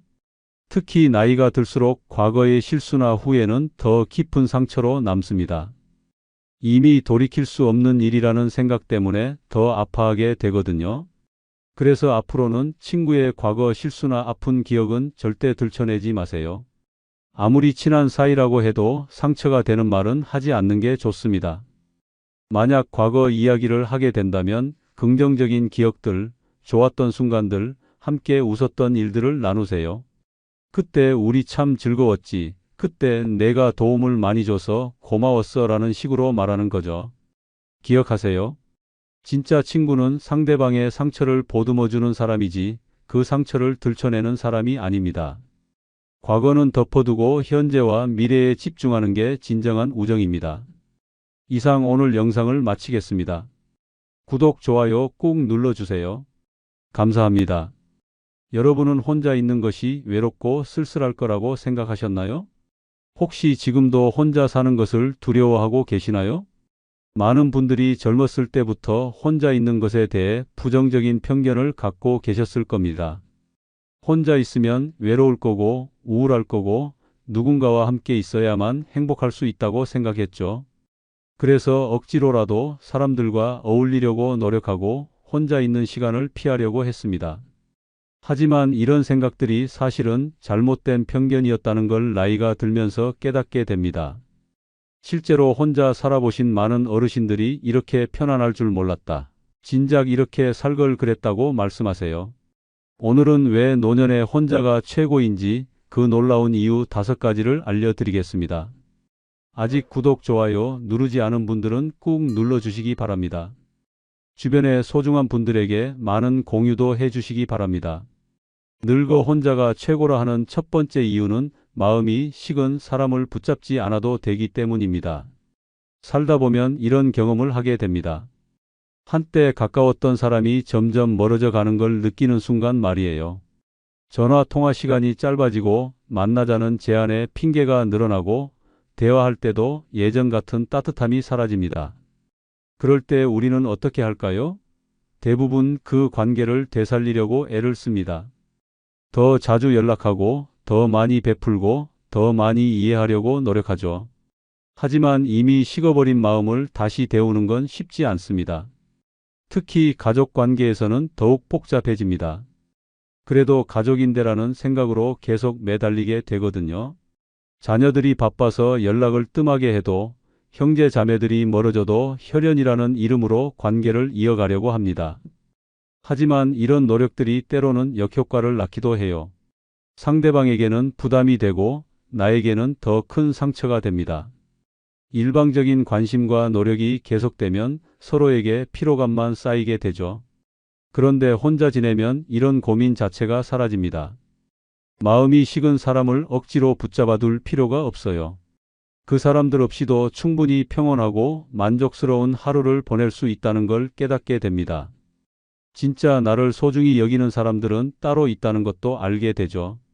억지로 유지되는 관계보다는 자연스럽게 이어지는 진심 어린 관계가 훨씬 소중하다는 걸 느끼게 됩니다. 혼자 있으면서 자신과의 관계에 집중할 수도 있어요. 다른 사람의 관심을 끌기 위해 에너지를 쓰는 대신 나 자신을 돌보고 내가 좋아하는 일들에 시간을 투자할 수 있습니다. 마음이 식은 사람들과의 관계에서 벗어나면 오히려 마음이 가벼워집니다. 더 이상 눈치를 보지 않아도 되고 상대방의 반응을 걱정하지 않아도 되니까요. 수원시에 사시는 김철민 할아버지는 올해 75세입니다. 몇 년 전 아내를 먼저 보내고 혼자 살게 되었는데 처음에는 오랜 친구들과 자주 만나려고 노력했어요. 하지만 시간이 지나면서 친구들의 반응이 예전 같지 않다는 걸 느꼈죠. 만나자는 연락에 요즘 몸이 안 좋아서 가족들이 와서 같은 핑계들이 늘어났습니다. 처음에는 할아버지도 계속 연락하고 만나려고 애썼어요. 먼저 전화하고 식사도 사겠다고 하고 심지어 집까지 찾아가기도 했습니다. 하지만 친구들의 시큰둥한 반응을 보면서 깨달았죠. 아, 이 사람들 마음이 이미 멀어졌구나 하고 말이에요. 그날부터 할아버지는 그런 관계들을 정리하기로 했습니다. 더 이상 먼저 연락하지 않고 억지로 만나려고 하지도 않았어요. 처음에는 외로웠지만 시간이 지나면서 오히려 마음이 편해지기 시작했습니다. 이제 할아버지는 아침에 일어나 홀로 산책을 하고 도서관에서 책을 읽으며 여유로운 시간을 보내세요. 마음 없는 사람들 붙잡고 있을 시간에 나 자신과 더 가까워졌다고 말씀하십니다. 가끔 진심으로 안부를 묻는 이웃이나 후배가 연락을 하면 반갑게 만나지만 억지로 관계를 만들려고 하지는 않아요. 이것이 바로 혼자 있는 시간의 진정한 가치입니다. 마음이 식은 사람을 붙잡으려 애쓰는 대신 진짜 소중한 관계와 나 자신에게 집중할 수 있게 되는 거죠. 늙어 혼자가 최고라 하는 두 번째 이유는 타인의 인생을 부러워하지 않아도 되기 때문입니다. 어렸을 때부터 우리는 늘 누군가와 비교당하며 자랐습니다. 공부 잘하는 친구, 예쁜 친구, 집안이 좋은 친구들과 비교되면서 자연스럽게 남을 의식하는 습관이 생겼어요. 그때는 그런 비교가 발전의 원동력이라고 생각했죠. 직장 생활을 할 때도 마찬가지였습니다. 동료들의 승진 소식을 들으면 축하하면서도 한편으로는 부러웠고, 다른 사람의 성공담을 들으면 내 처지가 초라하게 느껴지기도 했어요. 그래도 그때는 아직 기회가 많다고 생각했습니다. 결혼하고 아이를 키울 때는 어땠나요? 다른 집 아이들과 우리 아이를 비교하고 다른 가정의 경제력이나 생활 수준을 보며 은근히 경쟁의식을 느꼈죠. 이웃집에서 새 차를 사거나 이사를 가면 괜히 우리 집이 뒤처지는 것 같아서 조바심이 났어요. 나이가 들어서도 이런 패턴은 계속됩니다. 오히려 더 심해지기도 해요. 은퇴 후 모임에 나가면 우리 아들이 의사다, 딸이 대기업에 다닌다는 이야기들이 쏟아집니다. 여행 자랑, 건강 자랑, 손자 손녀 자랑까지 끝없이 들어야 하죠. 이런 이야기들을 들을 때마다 어떤 기분이 드시나요? 내 가족은 왜 저렇지 못할까? 우리는 왜 이렇게 평범할까 하는 생각이 들기 시작합니다. 심지어 건강 상태까지 비교 대상이 되어서 나는 약도 안 먹는다는 말을 들으면 내 몸이 더 초라하게 느껴져요. SNS나 인터넷을 보면 더욱 그렇습니다. 행복해 보이는 가족 사진들, 멋진 여행지에서 찍은 사진들을 보면서 괜히 우울해지기도 하죠. 마치 온 세상 사람들이 나보다 더 행복하게 사는 것 같은 착각에 빠집니다. 비교라는 게 참 무서운 함정 같아요. 마치 옆집 잔디가 더 푸르러 보이는 것처럼 다른 사람의 인생은 항상 더 멋있어 보이거든요. 하지만 그 속사정까지는 모르잖아요. 그런데 혼자 지내면 이런 비교 자체가 필요 없어집니다. 다른 사람의 인생을 들여다볼 기회도 줄어들고 굳이 알 필요도 없어져요. 비교할 대상이 없으니까 부러워할 일도 생기지 않죠. 혼자만의 하루를 생각해 보세요. 아침에 일어나서 내 속도로 하루를 시작합니다. 자유롭죠? 다른 사람이 어떻게 사는지 궁금하지도 않고 알고 싶지도 않아요. 내 하루가 충분히 의미 있으니까요. 간단한 아침 식사를 하면서 창밖을 바라보는 시간, 좋아하는 책을 읽으며 보내는 오후, 저녁 노을을 바라보며 산책하는 시간들이 그 어떤 화려한 인생보다도 소중하게 느껴집니다. 다른 사람의 멋진 취미나 여행 이야기를 몰라도 전혀 부족함을 느끼지 않아요. 옷차림도 자유로워집니다. 누구를 만날 일이 없으니까 편한 옷을 입어도 되고 다른 사람이 어떤 브랜드를 입고 다니는지 신경 쓸 필요가 없어요. 내가 편한 게 최고죠. 이런 생활이 반복되면서 놀라운 변화가 일어납니다. 자존감이 회복되기 시작해요. 다른 사람과 비교하지 않으니까 내 인생이 나름대로 괜찮다는 생각이 들기 시작하죠. 내가 살아온 인생에 대해서도 달리 생각하게 됩니다. 남들보다 부족했다고 자책하지 않고 내 나름대로 열심히 살아왔다고 인정하게 되죠. 이런 자기 수용이 얼마나 중요한지 몰라요. 대구 수성구에 사시는 박미선 할머니는 올해 69세입니다. 몇 년 전까지만 해도 친구들과의 모임에서 늘 위축되곤 했어요. 다른 분들의 자녀 자랑이나 여행 이야기를 들으면서 괜히 주눅이 들었거든요. 우리 며느리는 왜 저렇지 못할까? 우리는 왜 여행을 못 다닐까 하는 생각에 집에 와서도 우울했죠. 그러던 어느 날 할머니는 그런 모임들을 정리하기로 했습니다. 처음에는 외로웠지만 시간이 지나면서 오히려 마음이 편해지기 시작했어요. 아침에 일어나 작은 화분들을 돌보고 오후에는 동네 도서관에서 책을 읽으며 조용한 시간을 보냅니다. 저녁에는 좋아하는 요리 프로그램을 보면서 간단한 반찬을 만들어 먹어요. 다른 사람들이 어떻게 사는지 모르니까 내 생활이 더 만족스럽다고 할머니는 말씀하세요. 이제는 작은 일상의 행복들이 충분히 소중하게 느껴진다고 합니다. 남과 비교하지 않으니까 매일매일이 감사하고 평온하다고 하세요. 이제야 진짜 내 인생을 살고 있다며 환하게 웃으시는 할머니의 모습에서 진정한 자유로움이 느껴집니다. 혹시 여러분도 나이가 들면서 몸의 변화를 느끼고 계시나요? 늙어 혼자가 최고라 하는 세 번째 이유는 내 몸 챙기는 데만 온전히 집중할 수 있기 때문입니다. 젊었을 때는 어땠죠? 몸이 조금 아파도 참고 넘어갔습니다. 가족을 위해, 일을 위해 자신의 몸보다는 다른 것들을 우선순위에 두고 살았어요. 무릎이 아파도 허리가 쑤셔도 참고 견뎌왔죠. 그때는 그게 당연하다고 생각했습니다. 하지만 60대가 넘어서면서 달라집니다. 몸이 보내는 신호들을 더 이상 무시할 수 없게 되죠. 예전처럼 억지로 참으면 안 되는 나이가 된 거예요. 이제는 몸의 목소리에 귀를 기울여야 할 때입니다. 그런데 가족들과 함께 살면 어떤가요? 여전히 눈치를 보게 됩니다. 몸이 아파도 괜찮다고 말하게 되고 피곤해도 가족들 식사 준비를 해야 하죠. 내 몸보다는 다른 사람들을 먼저 생각하게 되는 경우가 많아요. 특히 식사 시간이 문제입니다. 가족들 식사 시간에 맞춰 먹어야 하는데 나이가 들면 소화가 잘 안 되거나 입맛이 없을 때가 많잖아요. 그래도 같이 앉아서 억지로 먹어야 하는 상황이 생깁니다. 병원에 가는 것도 쉽지 않습니다. 별것 아닌 걸로 병원에 가냐는 소리를 들을까봐 망설이게 되고 가족들 스케줄을 고려해야 해서 미루게 되죠. 정작 필요할 때 제때 치료받지 못하는 경우가 생깁니다. 혼자 있을 때는 완전히 달라져요. 이런 몸의 신호에 온전히 집중할 수 있습니다. 무릎이 아프면 충분히 쉴 수 있고 피곤하면 언제든 누워서 휴식을 취할 수 있어요. 다른 사람 눈치를 보지 않고 내 몸이 원하는 대로 움직일 수 있다는 것은 정말 큰 자유입니다. 식사도 자유로워집니다. 내 몸이 원할 때 먹을 수 있어요.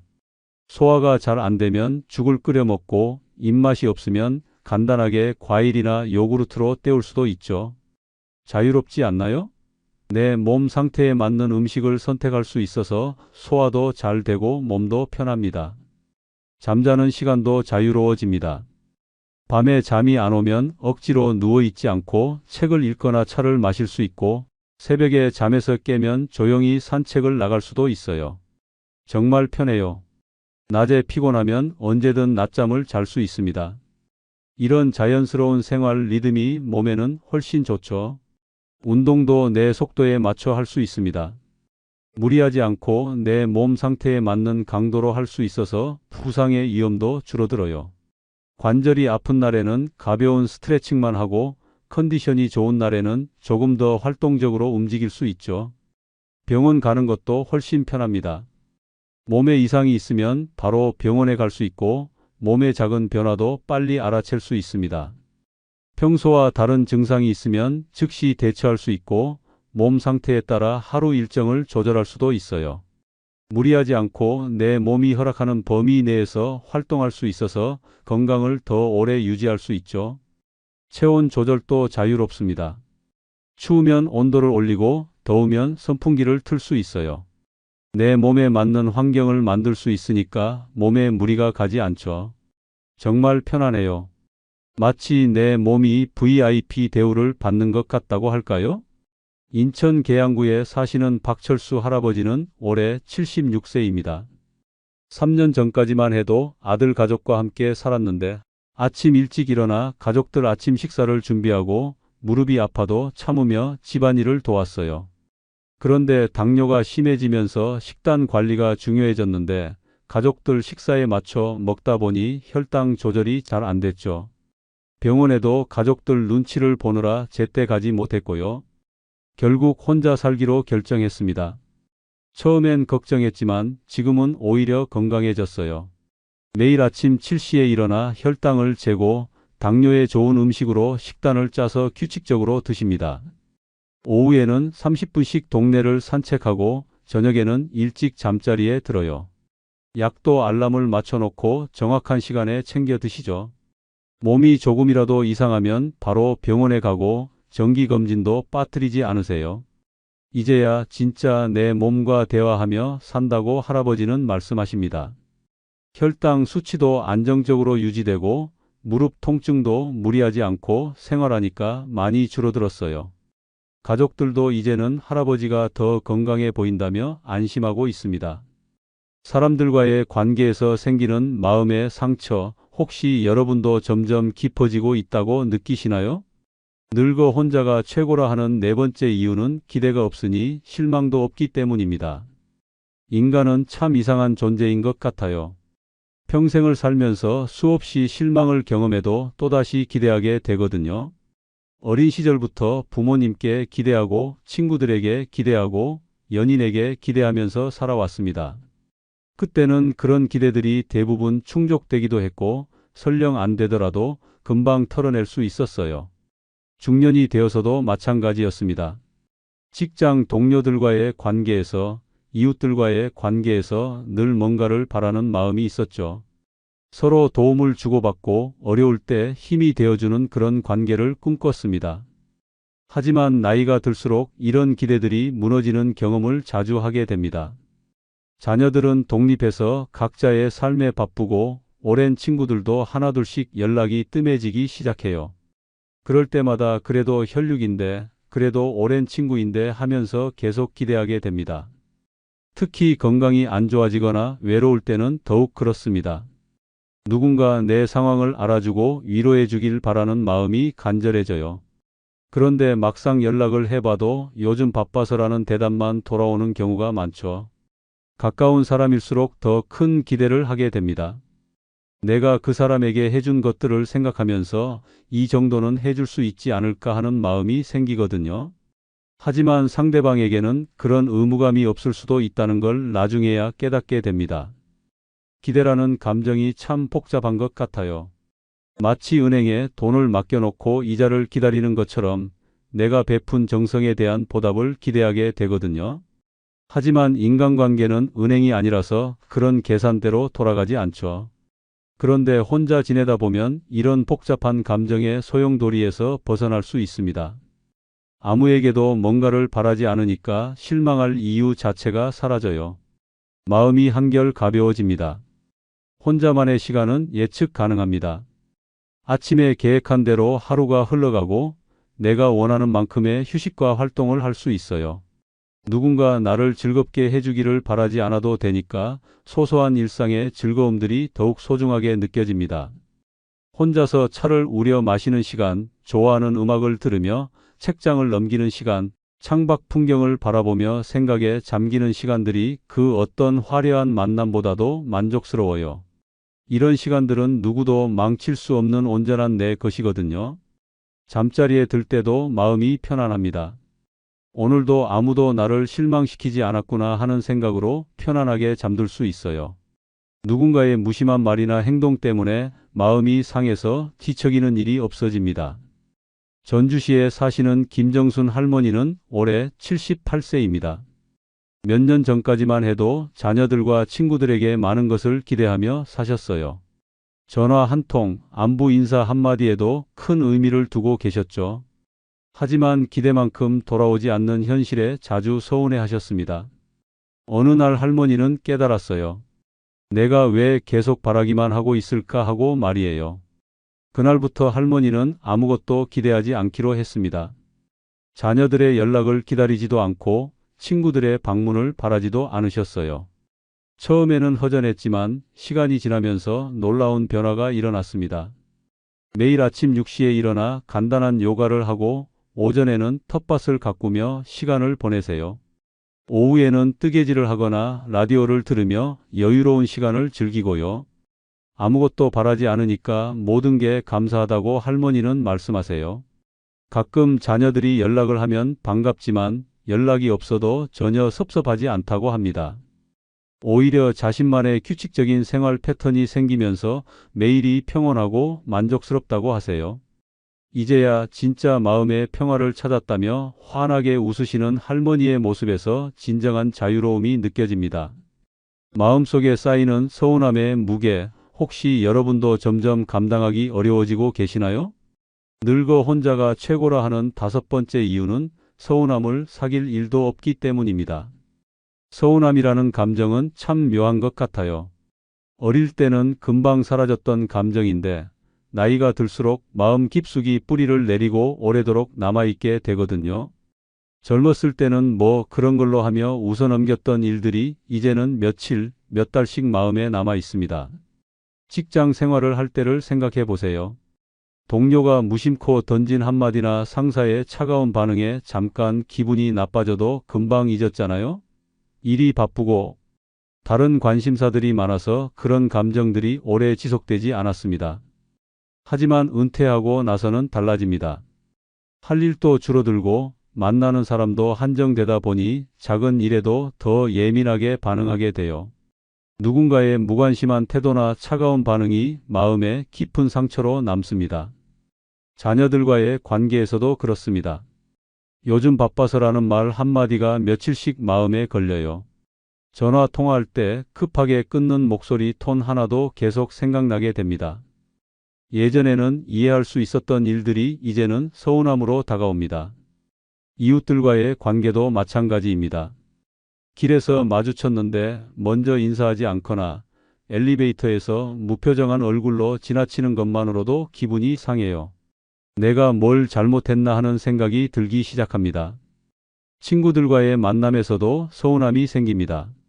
내 이야기는 듣지 않고 자기 얘기만 하거나 약속 시간에 늦게 와서 형식적인 사과만 하고 넘어가는 모습을 보면 속이 상해요. 그런 감정을 표현하기도 애매하고 그렇다고 참고 넘어가기도 쉽지 않습니다. 서운함을 사귄다는 것도 나이가 들수록 어려워집니다. 젊었을 때는 술 한잔하거나 운동을 하면서 스트레스를 풀 수 있었는데 이제는 그런 방법들도 마음처럼 되지 않아요. 결국 혼자 속으로만 사귀게 되는 경우가 많죠. 서운함이라는 게 참 무서운 독소 같아요. 마치 정수기 필터가 오염되는 것처럼 한번 쌓이기 시작하면 마음 전체를 탁하게 만들어 버리거든요. 그런데 혼자 지내면 이런 서운함 자체가 생기지 않습니다. 누군가에게 상처받을 일이 없으니까 마음을 사귈 필요도 없어져요. 이게 얼마나 큰 해방감인지 경험해 보지 않으면 모릅니다. 혼자만의 공간에서는 모든 것이 내 뜻대로 흘러갑니다. 아무도 나를 무시하지 않고 아무도 나를 소외시키지 않아요. 내가 하는 말을 끊는 사람도 없고 내 기분을 상하게 만드는 사람도 없습니다. 하루 종일 마음이 편안합니다. 아침에 일어나서부터 저녁에 잠들 때까지 누군가 때문에 기분이 상할 일이 없어요. 이런 평온함이 얼마나 소중한지 혼자 살아보면 알 수 있습니다. 대화할 때도 편안합니다. 혼자서 중얼거리는 말들은 아무도 무시하지 않고 아무도 끊지 않아요. 내가 좋아하는 주제로 마음껏 생각할 수 있고 누구의 비판이나 무관심한 반응을 걱정하지 않아도 됩니다. 식사 시간도 자유롭습니다. 내가 좋아하는 음식을 먹어도 누가 뭐라고 하지 않고 간단하게 때워도 눈치를 볼 필요가 없어요. 누군가의 취향에 맞춰야 한다는 부담도 없고 그로 인한 갈등도 생기지 않습니다. 저녁 시간이 특히 평화롭습니다. 좋아하는 프로그램을 보면서 편안한 시간을 보낼 수 있고 아무도 채널을 바꾸라고 하지 않아요. 내가 좋아하는 음악을 들어도 시끄럽다고 불평하는 사람이 없습니다. 잠자리에 들 때도 마음이 깨끗합니다. 오늘 하루 아무도 나를 상처 주지 않았으니까 마음이 편안해요. 누군가의 말이나 행동 때문에 뒤척이며 잠 못 이루는 일이 없어집니다.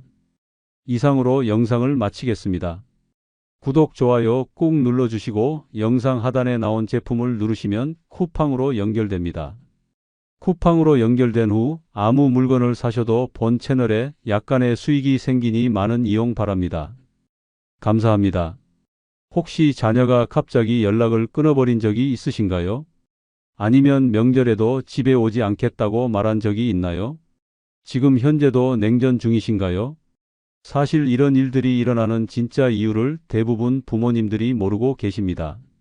자녀를 사랑하는 마음으로 한 말들이 오히려 자녀의 마음에 깊은 상처를 주고 있기 때문입니다. 우리가 자랄 때와 지금은 완전히 다른 시대인데도 예전 방식 그대로 자녀를 대하고 계시지는 않나요? 오늘은 정말 중요한 이야기를 해드리겠습니다. 바로 다 큰 자녀와의 관계를 망치는 5가지 말 실수에 대해서 말입니다. 이 중에서 한 가지라도 하고 계시다면 지금 당장 멈춰야 합니다. 자녀가 부모님을 점점 멀리하게 되는 무서운 결과를 가져올 수 있거든요. 영상 끝까지 보시면서 혹시 본인도 해당되는지 꼭 확인해 보시기 바랍니다. 구독, 좋아요, 알림 설정 꼭 눌러주시기 바랍니다. 첫 번째 행동은 바로 육아 문제에 개입하는 것입니다. 며칠 전에 상담을 받으러 오신 한 어머니의 이야기를 들려드리겠습니다. 이 어머니는 50대에 결혼한 아들이 있으셨는데요. 아들 부부가 아이를 키우는 모습을 보면서 참을 수가 없으셨다고 합니다. 아이가 우는데 왜 바로 안 달래주나요? 제가 키울 때는 아이가 울면 바로 안아줬는데요. 라고 며느리에게 말씀하셨다고 합니다. 그런데 며느리의 반응은 어땠을까요? 며느리는 어머니, 요즘은 육아법이 달라졌어요. 라고 대답했지만 속으로는 상당히 불편해했다고 합니다. 이런 상황이 계속 반복되면서 아들 부부는 점점 집에 오는 횟수가 줄어들기 시작했습니다. 그리고 마지막에는 아들이 어머니에게 이런 말을 했습니다. 엄마, 우리 육아에 너무 간섭하지 마세요. 우리도 부모입니다. 여러분, 이런 경험 혹시 있으시지 않나요? 사실 이런 일이 생기는 이유는 우리 세대와 지금 세대의 육아 방식이 완전히 다르기 때문입니다. 우리가 자녀를 키울 때는 아이가 울면 무조건 달래주고 많이 먹이고 따뜻하게 입히는 것이 최고의 육아법이었습니다. 하지만 지금은 어떨까요? 요즘 부모들은 아이의 자립심을 기르기 위해 일정 시간 울게 두기도 하고 과식을 방지하기 위해 적정량만 먹이기도 합니다. 또한 아이가 스스로 체온을 조절할 수 있도록 너무 두껍게 입히지 않기도 합니다. 그런데 우리 눈에는 이런 모습들이 아이를 제대로 돌보지 않는 것처럼 보일 수 있습니다. 그래서 자꾸 간섭하게 되는 것이죠. 하지만 여기서 중요한 것은 우리 자녀들도 이제 성인이 되어 부모가 되었다는 사실입니다. 그들에게는 자신만의 육아 철학과 방법이 있습니다. 그리고 그들은 우리보다 더 많은 육아 정보를 접하고 있을 수도 있습니다. 실제로 한 연구 결과에 따르면 시부모나 친정부모의 육아 간섭으로 인해 스트레스를 받는 젊은 부모들이 전체의 70%가 넘는다고 합니다. 이런 스트레스는 부부 관계에도 악영향을 미치고 결국 가족 전체의 화목에 문제가 생기게 됩니다. 그렇다면 우리는 어떻게 해야 할까요? 가장 중요한 것은 믿어주는 것입니다. 우리가 키운 자녀들이 이제 부모가 되어 자신의 아이를 잘 키울 수 있다고 믿어주는 것이죠. 또한 조언을 할 때도 방법이 있습니다. 직접적으로 이렇게 해야 한다고 말하는 대신 예전에는 이렇게 했었는데 지금은 어떤가요? 라고 물어보는 방식으로 접근하는 것이 좋습니다. 그리고 무엇보다 중요한 것은 도움을 요청받을 때만 조언하는 것입니다. 자녀가 육아로 힘들어할 때 엄마, 어떻게 하면 좋을까요? 라고 물어올 때가 바로 우리의 경험을 나누어 줄 수 있는 적절한 시기입니다. 하지만 놓치면 안 되는 한 가지가 더 있습니다. 바로 경계선을 지키는 것입니다. 마지막으로 기억해 주세요. 우리의 역할은 이제 직접적인 육아 지도자가 아니라 든든한 지원자입니다. 자녀들이 부모로서 성장할 수 있도록 옆에서 응원해주고 필요할 때 도움을 주는 것이 우리의 새로운 역할입니다. 다 큰 자녀에게 절대 하지 말아야 할 두 번째 행동은 바로 형제 자매와 비교하는 것입니다. 얼마 전 저에게 상담을 요청하신 60대 어머니가 계셨습니다. 이분은 두 아들을 키우셨는데 큰아들은 의사가 되었고 작은아들은 평범한 회사원이었습니다. 어머니는 항상 작은아들에게 이런 말씀을 하셨다고 합니다. 너는 형을 좀 봐라. 형은 의사가 되어서 사회적으로도 인정받고 돈도 잘 벌잖아. 너는 언제까지 그 회사에서 월급쟁이로 살 거니? 그런데 놀랍게도 이 말을